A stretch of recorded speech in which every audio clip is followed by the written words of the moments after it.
Hi everyone, it's Cherry Enchantress. I'm here to tell you a little story. So today is Black Friday. I hope you're all having fun because today is also my niece's birthday, and some of you out there who follow me know that she already had her quinceañera, but today's her actual birthday, and so we went over and had lunch with her and went to the movies. And so I saw the movie Encanto. So, spoiler alert, this is going to be about the movie Encanto. If you don't plan on seeing it, then great.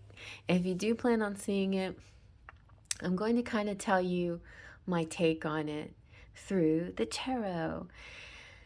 And I'm just only going to focus on one aspect of it. So, now's your chance to switch off if you don't want the spoiler alert. But if you want to watch and you're curious what my take is on this, then great, hang out with me for a minute. And then afterwards, if I can load this up really quick, then afterwards we'll do a live and we can talk some more and do readings and things like that. So, my take on the movie, first of all, it's named Encanto, which is in Spanish spell or an enchantment, kind of like what happens with the Beast's house at the beginning of Beauty and the Beast. How the Enchantress, which is partly why I named myself Enchantress, changes the house after he shuns her, turns him into a beast and changes the house into an enchanted house where he kind of learns a little bit from the house by living in that house, by dealing with the inanimate objects that become his friends. Then there's some kind of lesson there. Well, Encanto has kind of a similar energy with the house. The house is enchanted, and the different people living in the house too have their special gifts and talents. I'm not going to go into that because I don't want to spoil that surprise, but I'm going to focus on the house. And what I got out of it, my takeaway is that, whoa, this is a story about a tower moment. Completely is. Just like the Beast was about death, transformation. Encanto is about the tower moment. How even though, like, I don't have a before, like how the house looked before. Actually, I'm going to do that real quick. The house was at the bottom of the stack, so that's perfect. Okay, so speaking of perfect, perfect sometimes is just what appearances have. It's kind of an interesting thread that's been in my family line. So when I thought about, and this is a total ancestral, very, very much an ancestral movie as well. And so many of us have ancestral healing. I feel like you can learn a lot from Disney movies, and I'm not sure if this is Disney or Pixar or whatever, but you can learn a lot, and it's a Colombian folk tale, so played out in an animated way for everybody to kind of like really understand. It's very simple and straightforward, but really captivating as well. So, um, so ancestrally, I've always felt, well, I don't have any ancestral healing to do. Everything seems fine in my life, in my world. There is one thing, and it's a theme that keeps popping up, and it's popped up through all this preparation for this month, wanting everything to go perfect, right? Wanting everything, pull everything off. Like I wanted my house to look perfect, and I wanted to dress perfect, and I wanted to lose enough weight so I look perfect, and all of these like stresses and pressures that you put upon yourself that you don't have to, because ultimately everybody loves you just the way you are. Everybody loves, it's not about the how perfect the house looks, but the warmth in it, the giving, the receiving, the joy you bring by opening that home to people who need a place to celebrate. So these little things, I was trying to focus more on the joy of moments and the joy of smiling faces and happiness and all of these other aspects besides trying to focus too much on the material, um, striving for perfection, which just never can be attained, really. It's just not there. So this movie had a little bit of that theme in it as well. And that's sort of my ancestral lesson, I think, because in the past, my family, well, at least my grandmother, she really, even though she met the love of her life and everything, and she went against society and culture to have to follow her heart, things shifted, after a while, and she wanted to fit in, and she wanted to look good and perfect, and all of these things. And so she put pressure on her kids to be that. And that kind of trickled down, a little bit, that the desire for appearances and keeping up with appearances. And a lot of us deal with that. It's very ingrained in our society, so ingrained. It's kind of hard to shake that. But little by little, we can start focusing on the things that are truly important to us. And I think that this movie brings that to the forefront. So, this house, as beautiful as it is and as cute as it is not as perfect as it seems. It looks perfect. It's very well manicured. The colors are lovely. It's all a very nice setting. But there's things there that are going on that we just can't see. So in the movie, Encanto, cracks appear, and there's a special heroine who discovers and figures out the meaning behind all these things. But I'm not going to go into that part of it, although she's an amazing character. I'm focusing on the house. So the house, even though it had all these seemingly perfect, and the grandmother who represents the tradition of the house, keeping the house the way it is and not rocking the boat and not doing anything different because she wants everything the same, because the same is familiar and same is comfortable and same is safe and same as all these things.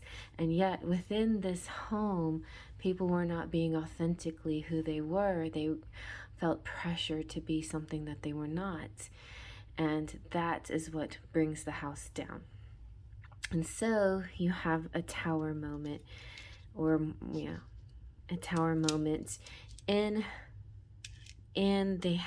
this movie, and it's because there's just too much pressure to maintain this illusion of perfection.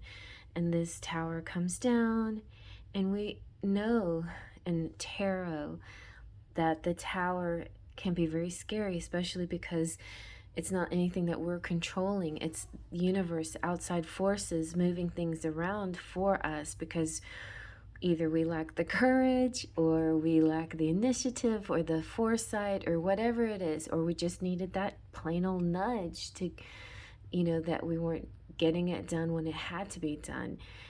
Maybe we were procrastinating. Whatever the reason, tower moments happen for us, and they're on nothing that we expect, nothing that we asked for. And sometimes we do ask for them, like in a subconscious way, maybe, because we just don't know how to go after this ourselves. We're kind of asking universe, shake things up for me, because I just don't know how else this is gonna happen. So the tower moment happens. The old house comes down. The foundation was not sturdy the way it was built in the first place.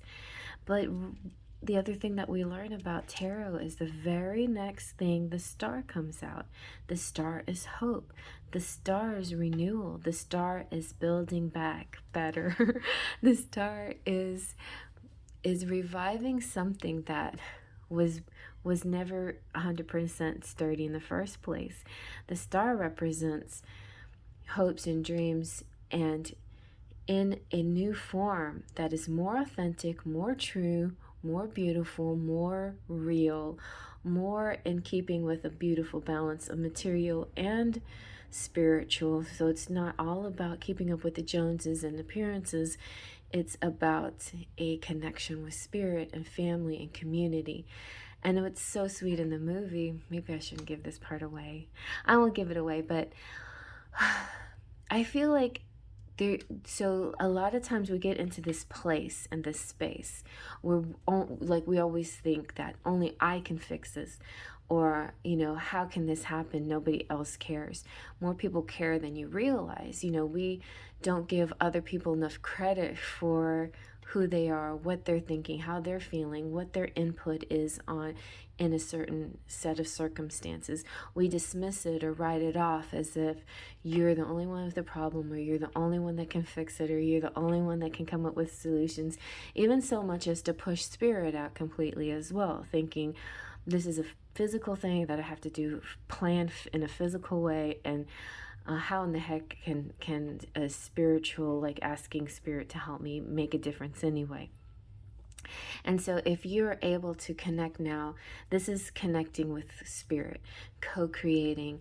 This is the connection with whoever spirit brings your way to make a new reality come true. This light, this hope, this excitement, this joy, this renewal, forgiveness, leveling up, ascension, epiphanies, and all of these things that create this new level.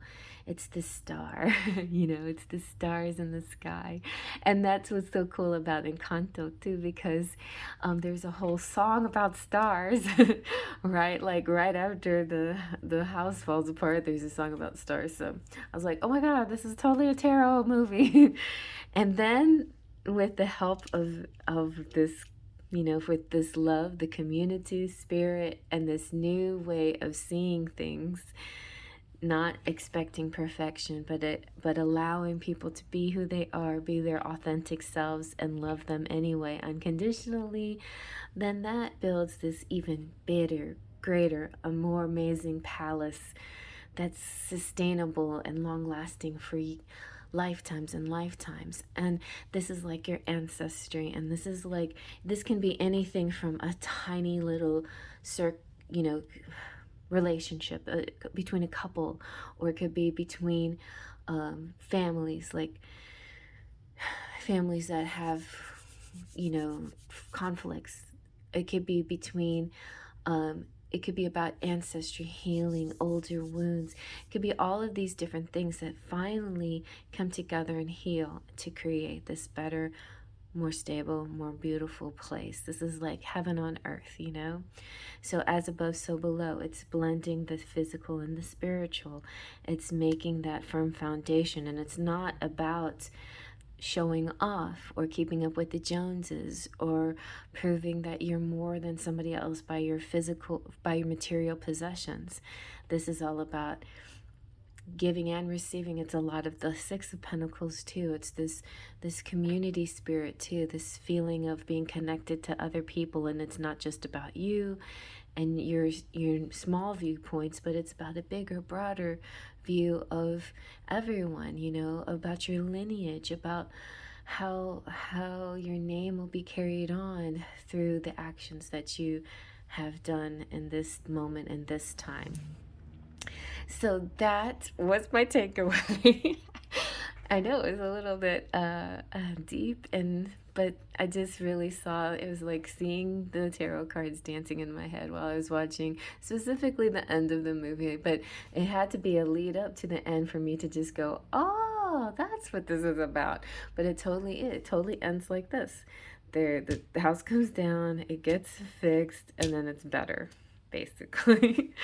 All right, so if I get this uploaded quickly enough, I would like you guys to join me on a live tonight. I'll do some kind of Black Friday special, I guess. Y'all decide what you want.